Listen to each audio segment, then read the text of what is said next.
Hi everyone, I'm Naomi. Welcome to my Filipino cooking channel.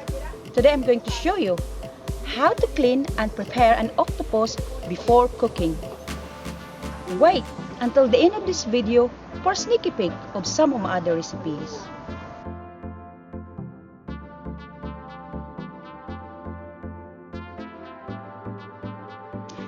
Guys, in this video I'm going to show you how to prepare the octopus before cooking.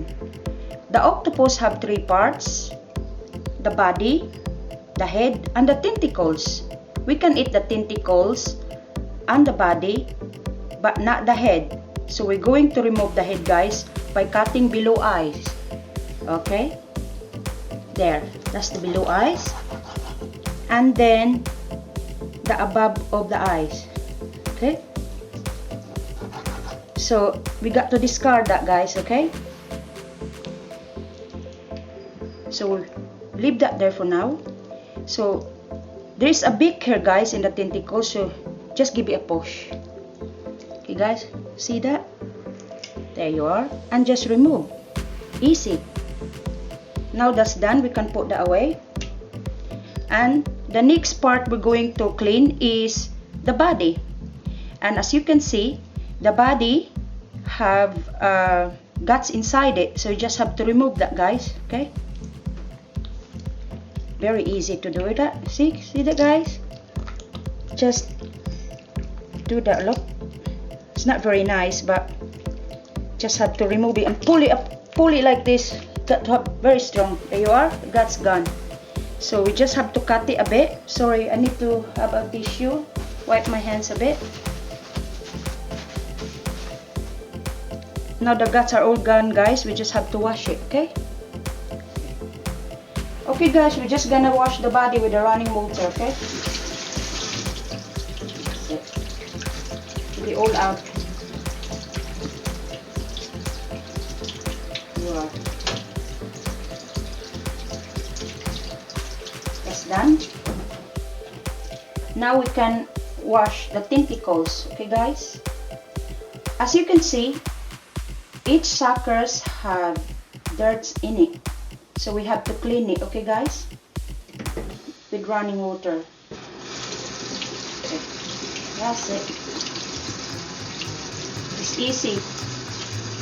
If you get the camera closer, see, it come off really easily, you guys. Okay, just washing it off with your thumb like that, okay? Give it a little push. See, it started to clean up. See, each of that is the dirt, so you just have to give it a push with your thumb. That's how I do it, guys. Look, you push it, it come off. As you can see, the tentacles now are nice and clean, guys. The beak is out, the tentacles are clean. Okay, so we just sit aside. And also, the body is clean, okay, guys? So we just have to remove the skin, okay, guys, by pulling it like this. Look, it's very easy. There you are. That's it. And discard. And now, guys, we can cut it into 4 slices, okay? So we just cut it first there. See, guys? And just open it with your hand. Just rip it apart. There you are. Easy peasy. We're now going to score the meat so that when it cooks, it curls up nicely. Okay, guys?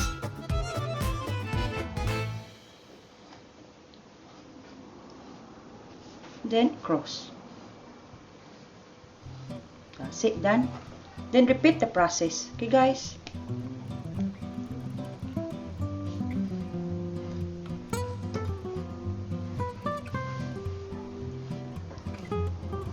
And cut it to half.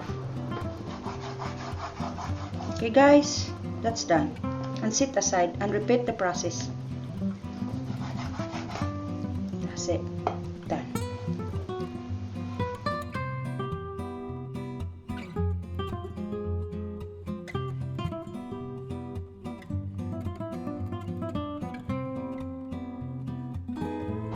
I hope you enjoyed this video on how to clean and prepare an octopus. If you like it, then like it. And if you love it, please subscribe. More recipe to follow from my Filipino cooking channel. Thanks for watching. See you soon.